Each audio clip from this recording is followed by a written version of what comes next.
Good morning everyone, and today I want to tell you about this video.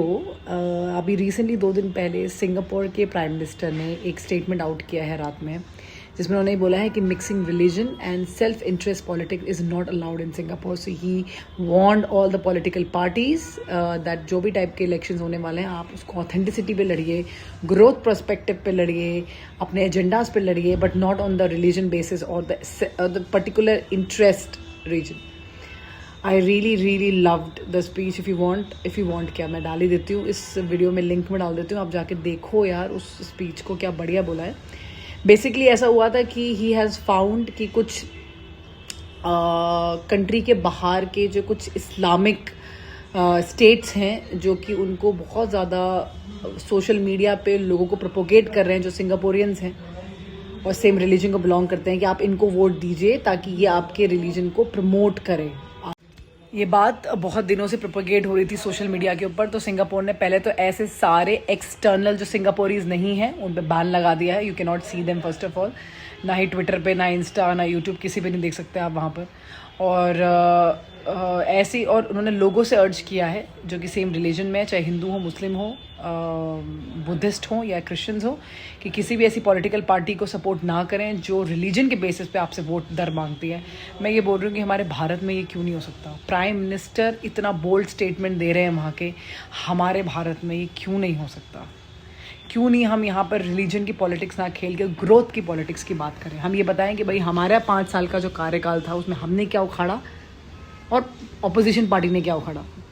अगर उखाड़ा है तो वो वर्ड्स में, लोगों के दिल में और पेपर पे ज़रूर आएगा. बट हम कब तक रिलीजन की पॉलिटिक्स खेलेंगे, धर्मों की पॉलिटिक्स खेलते रहेंगे. हमारे खुद के लोगों के पास अकल क्यों नहीं है, और जो बाहर के लोग हैं हम उनसे इतने प्रेरित क्यों जाते हैं. देखिए, हमेशा हमें एक बात समझनी है, हम किसी भी धर्म के हो, हिंदू हो, मुस्लिम हो, सिख हो, ईसाई हो, धर्म बाद में आता है, नेशन पहले आता है. बाद में आप हिंदू होंगे, बाद में आप मुस्लिम होंगे, पहले आप भारतीय हैं.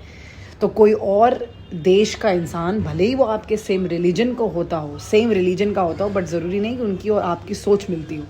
कभी भी देश को पीछे ना करें, देश को हमेशा आगे करें और धर्म को हमेशा पीछे करें.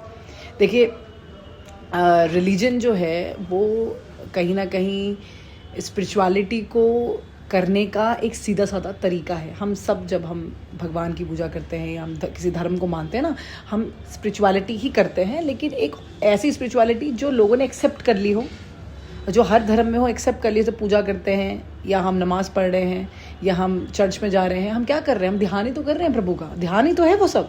स्पिरिचुअलिटी को जब उन्हें एक कंडीशन में डाल दिया, उसको रिलीजन बोल दिया गया. बट देश हमेशा आगे हो. तो जब आप वो स्पीच सुनेंगे ना, तो आपको रियलाइज़ होगा कि प्राइम मिनिस्टर सिंगापुर ये बोल रहे हैं कि हमारा जो कंट्री है वो मल्टी कल्चरल है, मल्टी फैसेट है, मल्टी रिलीजियस है. हम नहीं चाहते कि कोई बाहर वाला आके सिंगापुरियों को दिमाग बदले, उनको माइंड वॉश करने की कोशिश करे, और जो माइनॉरिटीज़ हैं वो उनकी बातों में आ जाएं. सिंगापुर सिर्फ और सिर्फ ग्रोथ पर्सपेक्टिव की पॉलिटिक्स पे बिलीव करता है, और किसी भी एंगल पे ये चीज़ें प्रोपोगेट नहीं होंगी. जो सिंगापुरियंस ने भी इस टाइप के पोस्ट या कमेंट डाले, उनको भी ब्लॉक किया गया, उनको भी कस्टडी में लिया गया है.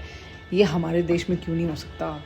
हर तीसरा आदमी यहाँ आके जब पॉलिटिक्स की बात करता है, जब वहाँ मेमोरेंडम निकलता है, जब उनका एजेंडा निकलता है, जब तो हम सिर्फ ये जाति प्रजातियों की बात क्यों करते जाते हैं उसमें. हम कब होंगे ऐसे.